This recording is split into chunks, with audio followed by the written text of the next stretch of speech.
E aí, meus queridos, tudo bom? Como é que vocês estão? Vamos seguindo aqui com mais uma aulinha de fisiologia para vocês, pessoal. Então, como eu disse no primeiro vídeo, no vídeo sobre o sistema respiratório, esse aqui é um material de suporte para os alunos que tiveram algum contratempo, que não conseguiram pegar a aula de bio no dia correto. Então, deixo aqui essa aula gravada para que vocês possam aproveitar. E a galera que também assistiu a aula ao vivo também possa ter esse material também para eles poderem rever algum ponto da matéria e tudo mais. Beleza? Então, vamos lá, pessoal. Antes disso, peço que vocês deixem também o like de vocês, comentem também o vídeo. Qualquer dúvida, deixem as dúvidas lá no comentário, que eu vou ver os comentários dos vídeos e vou responder lá nos comentários. Belezinha? Vamos nessa? Então, vamos falar sobre o sistema digestório, pessoal.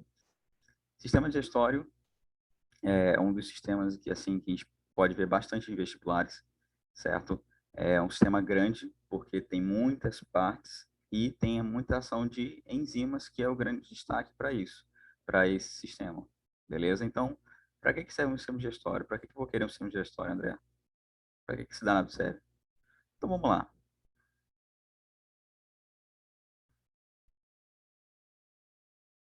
Se o slide quiser colaborar, colaborou, maravilha.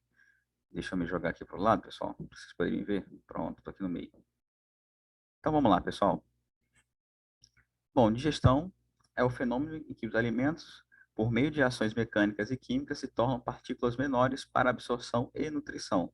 Ou seja, para você poder se nutrir, você vai ter que consumir um alimento, certo?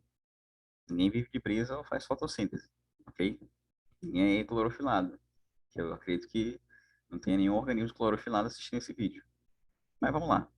Então, você pega um alimento, você não vai absorver ele na íntegra, conforme que você acaba de comer ele. Ele vai passar por um processo de digestão, ou seja, você vai particular aquele alimento. Por exemplo, uma maçã que você come, você não engole ela inteira. Ela já começa, por exemplo, na sua boca, já passar por um processo de redução do quê? Redução do seu tamanho, para que você possa facilitar a ação de enzimas, de outras substâncias, para que você possa retirar os nutrientes daquela maçã. Então, a digestão é um processo onde você vai ver o quê? Fenômenos físicos e fenômenos químicos nos alimentos. O que seriam os fenômenos físicos, pessoal? Fenômenos físicos são aqueles fenômenos onde você não vai alterar a matéria. Você muda o estado, mas não muda a matéria. Então, por exemplo, para a gente poder pensar, a água. A água tem três estados da matéria, né? Estado gasoso, líquido, sólido. Só que, tipo, gelo, água líquida e vapor d'água, tudo é água, só muda o estado. Então, os fenômenos físicos da digestão são fenômenos onde você vai o quê? Você não vai alterar quimicamente, você não vai alterar a composição desses alimentos, você vai mudar a forma que eles vão estar. Então, por exemplo, como fenômenos físicos, nós temos a mastigação, onde você vai o quê? Particular o alimento. Você não come o alimento inteiro, né? Certo? E é muito ruim você comer sem mastigar direito. Ao longo da aula a gente vai falando isso, por que é tão ruim você não mastigar direito, comer rápido demais, é sempre danoso para o seu trato digestório. Então, a mastigação, você particula o alimento, ok? E aí você tem a deglutição. Deglutição é o ato de engolir, onde você vai engolir o alimento que foi mastigado. E aí, como é que esse alimento vai andar no seu corpo? Vai andar por meio do peristaltismo, ok? Então, peristaltismo são movimentos involuntários feitos pelo nosso tubo digestório que vai conduzir a comida ao longo do tubo digestório e cada seção do tubo digestório você vai ter ações diferenciadas ali, ação de enzimas diferentes, tudo mais. E aí temos os fenômenos químicos. Os fenômenos químicos eles vão alterar a composição dos alimentos, beleza? Então, você vai ter o processo da insalivação, que acontece na boca. Então, enquanto você mastiga, você saliva, e aí você está misturando a saliva ali com aquele alimento. E naquela saliva você tem o quê? Também tem enzimas que vão estar atuando já, começam a atuar ali na sua boca. Então, quando falam que a digestão começa na boca, é por conta disso, ok? E também temos a secreção de enzimas digestivas, que vão ser fundamentais para você o quê? degradar as macromoléculas que nós vamos encontrar no alimento. Então, quais são essas macromoléculas? Então, você pode encontrar glicídios, proteínas, lipídios, onde você vai quebrar todos esses grupos para transformá-los em partes menores para que o seu corpo possa o quê? Absorver e se nutrir. Beleza? E aí, vamos lá. Então, para a gente, como eu falei para vocês, para a gente poder entender a fisiologia, é importante também conhecer a anatomia do sistema, certo? Então, temos o tubo digestório. O tubo digestório é um tubo comprido, certo? Onde você tem a ação de peristaltismo atuando, e o tubo digestório ele vai se abrir na boca, certo? O início dele começa na boca, ok? Da boca você vai descer para a faringe, da faringe para o esôfago, certo? Que é um tubo longo que você pega daqui, ó, vai chegando até mais ou menos na altura da boca do seu estômago, não dá para ver pela câmera, certo? E temos o estômago. O estômago é uma grande bolsa larga, certo? Onde você vai ter ação de ácidos ali, ok? E temos, depois do estômago, os intestinos. E quando a gente fala no plural intestinos, porque nós temos dois intestinos, né? O grosso e o delgado, ok? E no final, nós temos o ânus, que é a abertura final do tubo digestório, onde você vai ter a eliminação do que não foi digerido, ok? Porque, só lembrando que nosso trato digestório é um trato digestório, não é um processador de alimentos. Então, tem coisas que nós comemos que não são aproveitadas. Então, tem que ser o quê? Tem que ser eliminadas, ok? E aí, próximo do tubo digestório, em anexo, nós temos os órgãos anexos. O que são órgãos anexos? São órgãos que vão estar associados ao tubo digestório, que vão também ter um papel importante durante o processo de digestão. Que nós temos que as glândulas salivares, os dentes, as línguas, nossa, tem mais de uma língua na sua boca, né? Você é diferenciado. A língua, fígado e pâncreas, ok? E aqui, ó, deixa eu só subir aqui. Bom, aqui, pessoal, isso, pronto. Agora a gente pode dar uma olhada aqui, ó. Tem esse sujeito aqui. Então, o que que a gente consegue observar nesse cara aqui? Opa, passei. Então, ó, o tubo digestório. Então, aqui, ó, cavidade oral, o esôfago, que vai se abrir no estômago. E depois temos aqui os intestinos. O intestino delgado, esse mais fininho aqui, e esse mais grossinho, o intestino grosso. E aí temos aqui reto e ânus, ok? E aí, vamos lá. Só um instantinho aqui. Só ver uma coisa, pessoal. Ah, agora sim, agora sim. Tirei uma barrinha que estava me incomodando aqui. Mal aí, pessoal.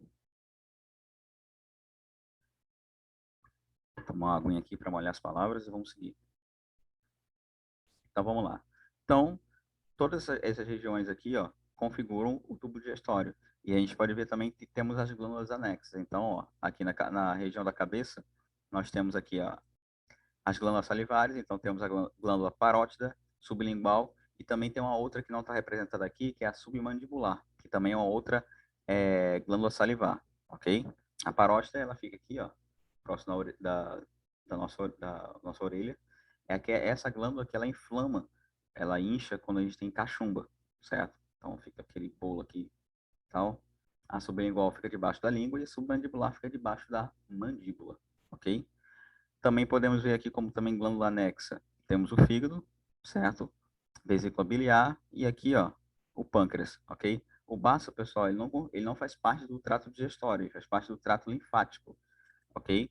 Então ele sai só de enxerido.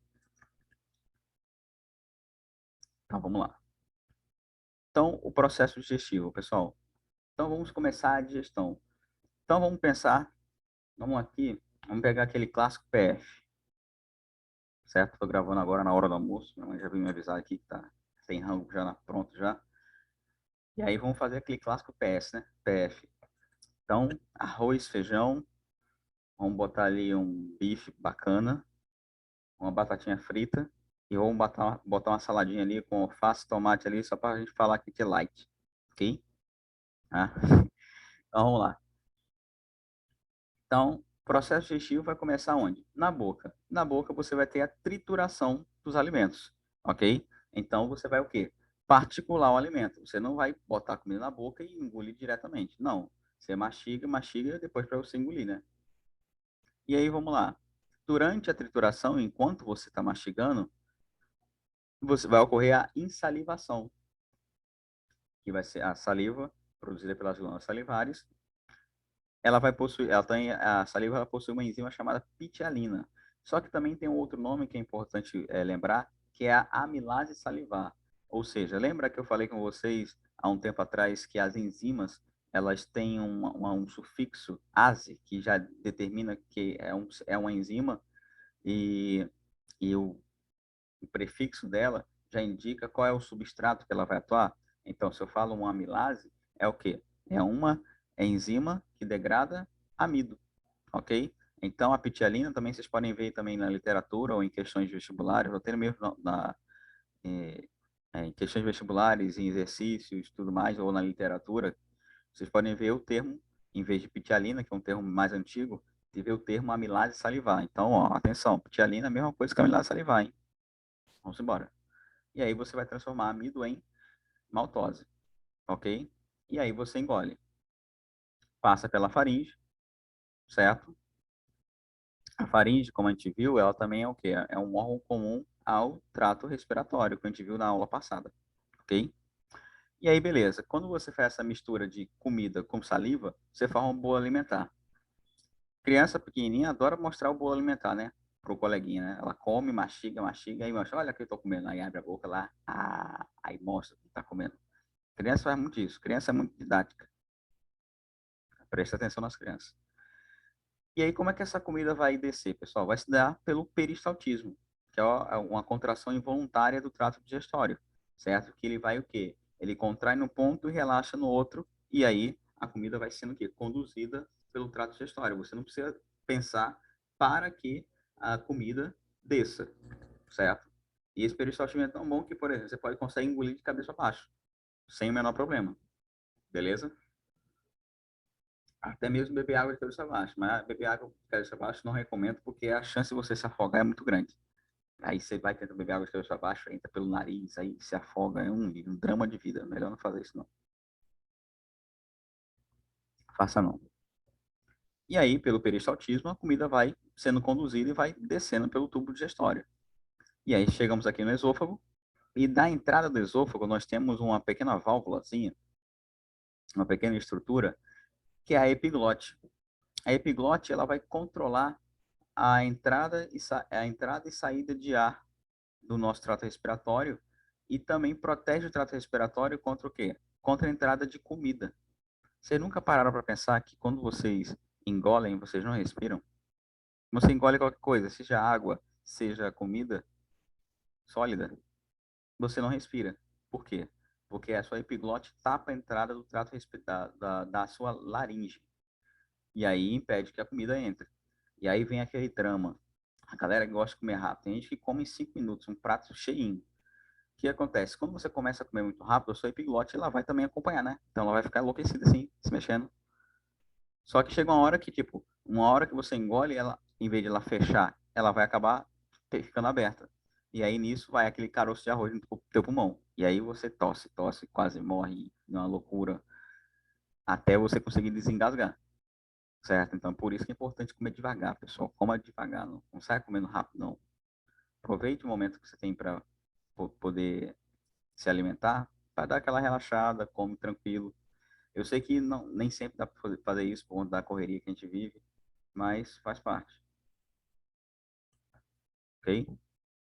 E aí, o esôfago vai ser o local de passagem do bolo alimentar. E aqui, pessoal, podemos ver aqui o esôfago. Então, ó, o peristaltismo é que funciona que nem mais ou menos como a gente tira a pasta de dente. Quando você aperta o tubo de pasta de dente embaixo, você cria uma pressão embaixo e em cima, como não está pressão nenhuma, a pasta acaba saindo. O princípio é o mesmo que a gente faz aqui, beleza? Então, ó, você vai contrair no ponto e você vai o quê?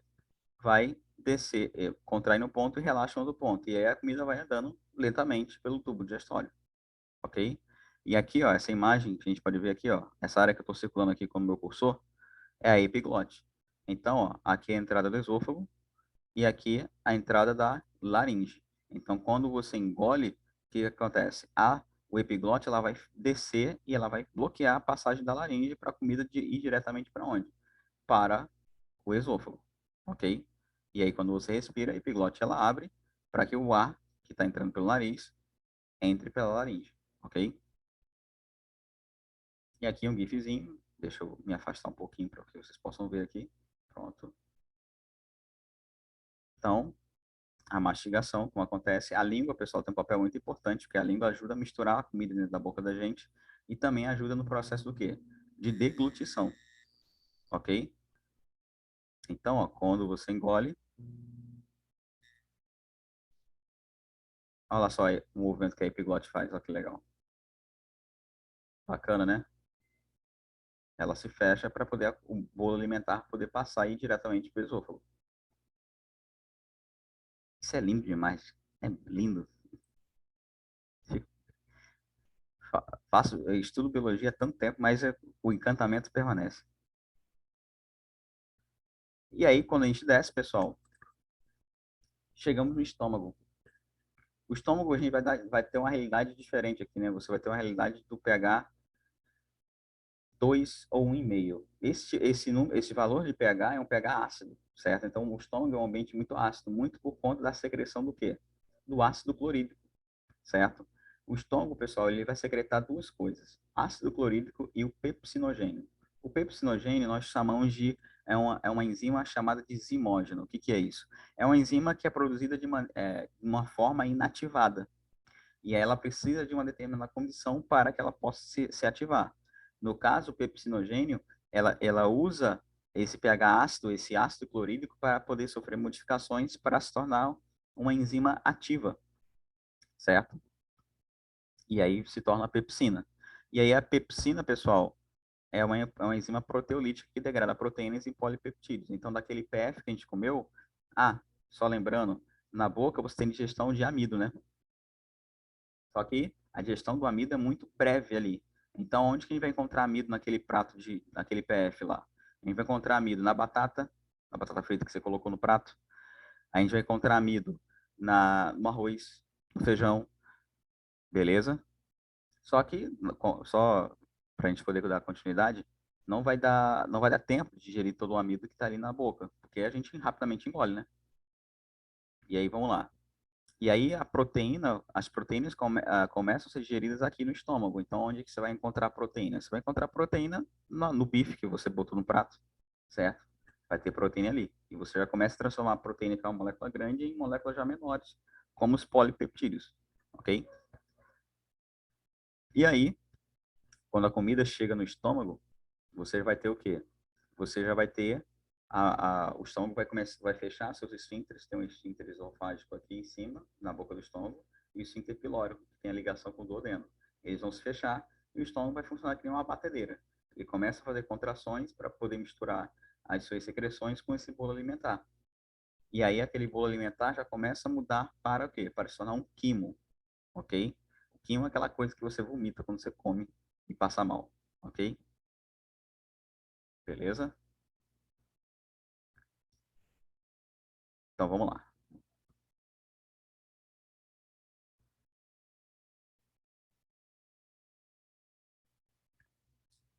Então, pessoal, podemos ver aqui, ó, no estômago.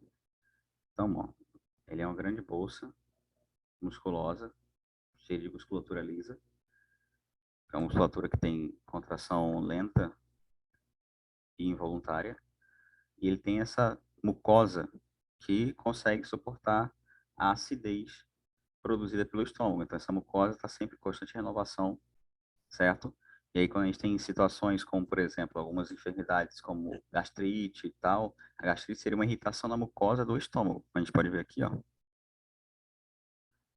nas paredes do estômago. E se essa gastrite não for tratada, ela pode evoluir para um quadro de úlcera, que vamos ver lá para o final. Deixei algumas doenças do trato digestório para o final dessa aula, mas vamos seguindo aqui. Então, a gente consegue ver aqui, ó, o seguinte, ó, o esfíncter esofágico inferior, que é o final do esôfago, que vai desembocar no estômago, e aqui o esfíncter pilórico, que vai desembocar no duodeno. Então, quando o estômago está cheio, esses dois esfíncteres vão o quê? Vão se fechar para que ele possa fazer os movimentos dele. Porque quando ele contrai, a comida pode acabar subindo, como um refluxo, por exemplo. E aí, no caso, o refluxo seria o quê? Um fechamento inadequado do esfíncter esofágico, ok? E aí também tem aquela, né? Fala, não é bom deitar depois que dormir, porque pode dar refluxo. Depende da posição que você deita. Se você deita, por exemplo, para o seu lado esquerdo, a sua comida vai acumular aqui, ó. Então não vai pressionar o seu esfíncter esofágico. Agora, se você deita para o lado direito, toda a sua comida vai acumular aqui, ó. E aí você causa uma pressão, e aí pode acabar tendo o quê? Refluxo, ok? E aí, ó, uma animaçãozinha para a gente entender, ó. Bolo alimentar chegando aqui, e aí você tem o quê? Você tem o seu esôfago produzindo suas secreções e ele começa a se mexer para poder misturar suas secreções com o bolo alimentar. Beleza? E aí, saindo do estômago, caímos no duodeno. O duodeno tem um pH 8. pH 8 a gente sabe que é um pH básico, né?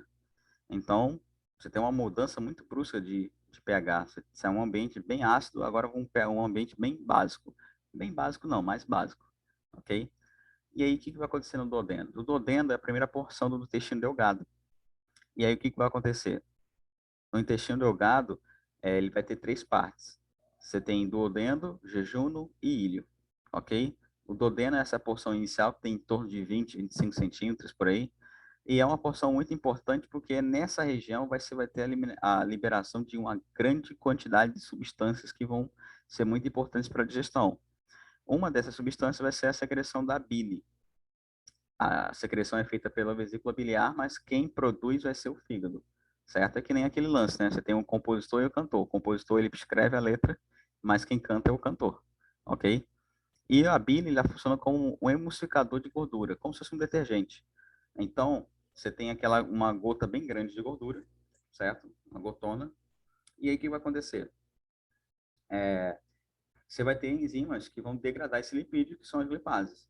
Só que aí, imagina só, uma gota bem grande e a lipase atuando ali. Ela vai degradar, mas só que vai levar um certo tempo. Então, qual é o lance da bile? A bile ela vai fazer o seguinte, ela vai emulsificar essas gorduras, ou seja, vai transformar uma gotona grande em gotinhas menores para poder aumentar a superfície de contato do, a, da, bi- a, vai aumentar a superfície de contato da lipase, melhor dizendo, para poder o quê? A degradação poder acontecer de maneira mais eficaz. É que nem aquele lance. É mais fácil você cozinhar uma batata toda picada do que uma batata inteira. Por quê? A batata inteira, ela vai ter uma área muito menor de contato com água quente. Consequentemente, o que vai acontecer?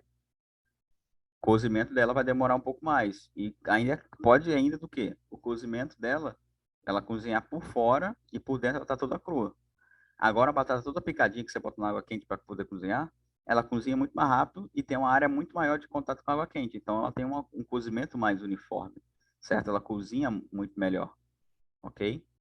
Então esse mesmo princípio da batata cozida que a gente pode usar aqui, a gente pode se aplicar em relação à ação da bile. E aí o que acontece?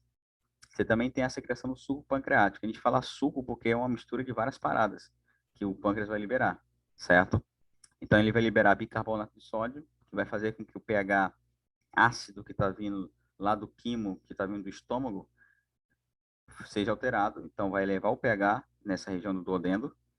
Você vai ter liberação também de mais dois imógenos, o tripsinogênio e o quimiotripsinogênio, que eu não coloquei aqui no slide, mas são dois imógenos, são duas proteases que precisam do quê? Do meio básico para poderem se modificar para se tornarem enzimas ativas, que é a tripsina e a quimiotripsina. Ambas são proteases, ou seja, a degradação daquele bife lá vai continuar aqui na região do duodeno, beleza?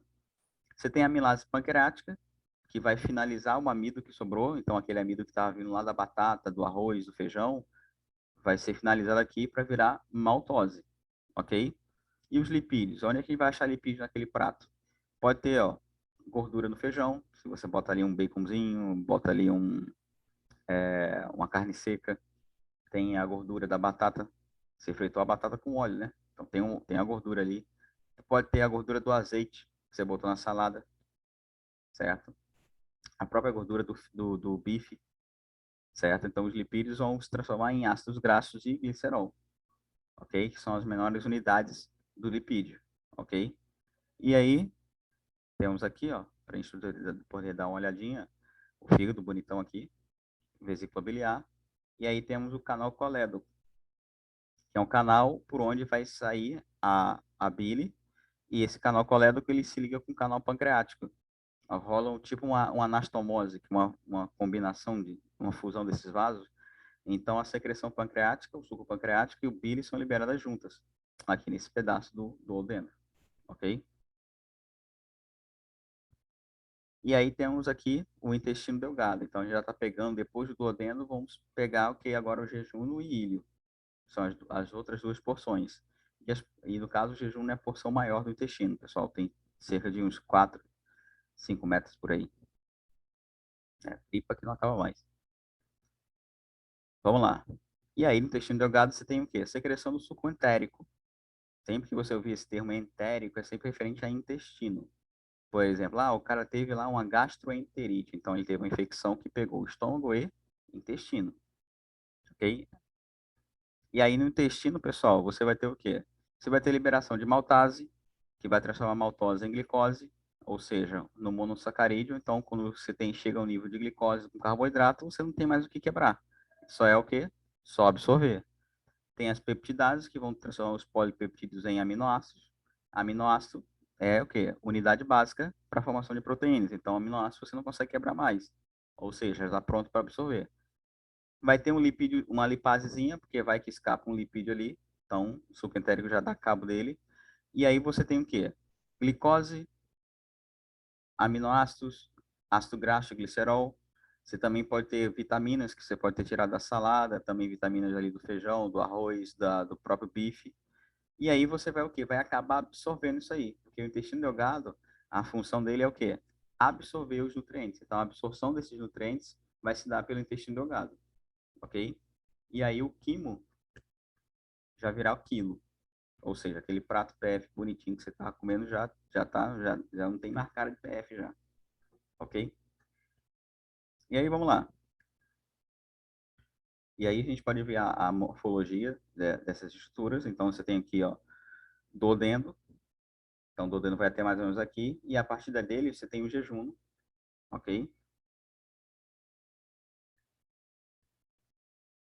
E aqui o ilho. O ilho é essa porçãozinha pequena que faz a conexão do intestino delgado com o intestino grosso, ok? E se você pega o intestino delgado e faz um corte transversal nele, corta ele assim, nesse sentido, então você vai ver aqui, ó, as vilosidades. Essas vilosidades, pessoal, parecem uns dedinhos de luva, aquelas luvas de médico. Então, elas servem para quê? Elas vão servir para poder aumentar a superfície de contato da parede intestinal com os nutrientes que estão ali passando. Então, se você aumenta a superfície de contato, então você aumenta a capacidade de absorção do intestino. Beleza? Então, essa é a ideia das microvilosidades. E aí você tem o intestino grosso, pessoal. O intestino grosso é onde você vai ter a absorção de água e sais minerais, ok? E vai ser o local onde as fezes vão ser formadas. O intestino grosso, pessoal, ele tem aquele lance que essa questão de absorção da água dele é, é muito importante para evitar a desidratação, mas também é um problema, né? Por exemplo, quem tem prisão de ventre, quem tem o intestino preguiçoso, demora muito tempo a ir ao banheiro, essa função de absorver água continua, então resseca ainda mais as fezes e para sair aquele drama de vida, né? Então, todo mundo já deve ter passado por aquela situação, né? De, de dar aquela vontade de ir no banheiro, jogar o seu tretezinho, jogar o seu barro fora. E aí você não tem um lugar para ir, né? Tem gente que só consegue usar o banheiro de casa. E aí você acaba segurando. Só que aí o problema é o seguinte, quanto mais você segura, mais ressecado fica as fezes. E para sair é um drama de vida. E aí você tem o quê? Você tem o ânus, que é onde você vai eliminar o que não foi aproveitado. Aqui, por exemplo, pessoal, voltando ao intestino grosso rapidamente, a água que está na salada, a água que está nos alimentos vai ser absorvida ali, os sais minerais, por exemplo, da salada vai ser absorvido ali. E aí, por exemplo, o que vai ser eliminado nas fezes vai ser o que a gente não conseguiu digerir. daquela comida que a gente não vai conseguir digerir vão ser as fibras alimentares. Pô, André, então por que eu vou preciso comer fibra se eu não vou digerir aquele negócio? As fibras têm um papel muito importante para aumentar o volume fecal, porque uma alimentação rica em fibras, o intestino trabalha muito melhor, certo? Porque eu aumento o volume das fezes e isso estimula a motilidade dele, então você passa aí no banheiro mais regularmente. Mas só que aqui tem que ter aquele negócio em mente. Se você vai comer fibras, também tem que beber água, porque se você come muita fibra e não toma água, você piora ainda mais a constipação intestinal. Então, ó, fibra tem que ser junto com água, pessoal, ok? E aqui para a gente poder dar uma olhada, ó, o tubo digestório, o intestino grosso. Então, ó, cólon ascendente, cólon transverso, que é traverso, e cólon descendente. E aqui tem o reto e o ânus. E aí os movimentos que o peristaltismo feito para a formação das fezes, ok? E aí temos também alguns hormônios que vão ser importantes também para o controle do processo digestivo. Então nós temos 4 hormônios aí que são bem importantes: a gastrina, a secretina, colecistocinina e a enterogastrona. A gastrina, pessoal, ela vai atuar no estômago. O próprio nome já diz, né, onde ela atua. Ela vai estimular a secreção de ácido clorídrico e vai aumentar a motilidade gástrica. E aí o que vai estimular a liberação desse hormônio? O alimento no estômago. Então, assim que você come e engole a comida bate lá no estômago, a gastrina vai atuar. E aí libera o ácido clorídrico, aumenta a motilidade do estômago. A secretina, ela vai atuar onde? No intestino delgado. Ela vai estimular a secreção de bicarbonato pelo pâncreas e vai estimular a produção da bile pelo fígado e vai o que? Inibir a motilidade gástrica. O que vai estimular? O HCl no duodeno. Então, o ácido clorídrico, pessoal, vai o quê? Vai ser o sinal para ativar a liberação desse hormônio, ok? Porque é importante que você iniba a motilidade gástrica, porque senão o estômago vai começar a mandar ácido para caramba lá pro intestino, então isso não é bom. Então você tem que parar o estômago para que ele possa trabalhar, para que o intestino possa trabalhar de maneira adequada.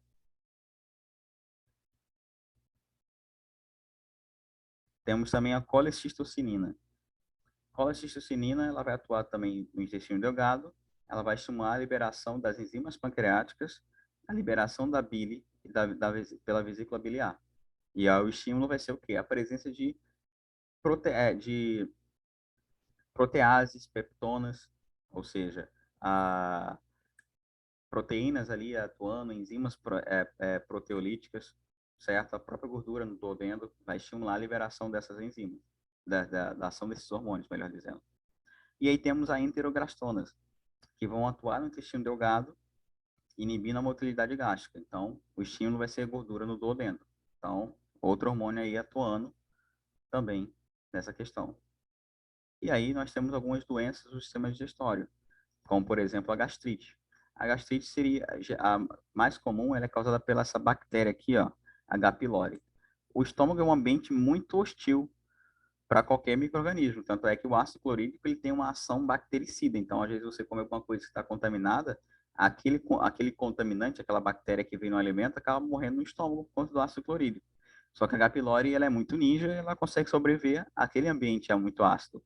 E aí o que ela começa a fazer? Ela começa a liberar citotoxinas, que começa a lesar a mucosa estomacal.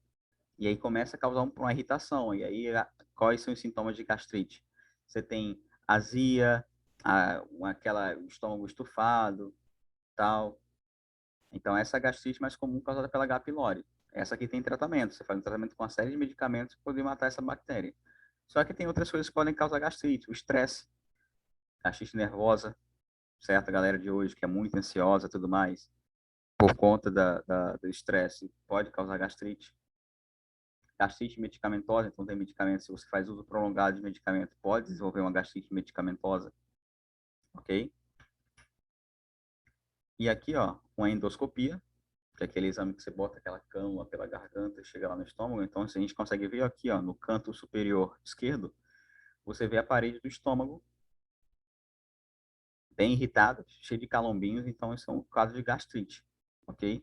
E aqui, se a gastrite não é tratada, ela evolui para um quadro de úlcera, pessoal, onde você tem uma ulceração, uma ferida aberta no teu estômago e dependendo do caso, essa ferida pode sangrar. E se a úlcera também não é tratada, ela pode evoluir para um quadro de câncer no estômago, que é um quadro muito mais sério e perigoso. E aí temos algumas hepatites, pessoal. A hepatite é uma doença que comete o fígado, que é uma inflamação no fígado, certo? Infecção no fígado. E aí nós temos quase um alfabeto inteiro de hepatite, né? Temos de A a E.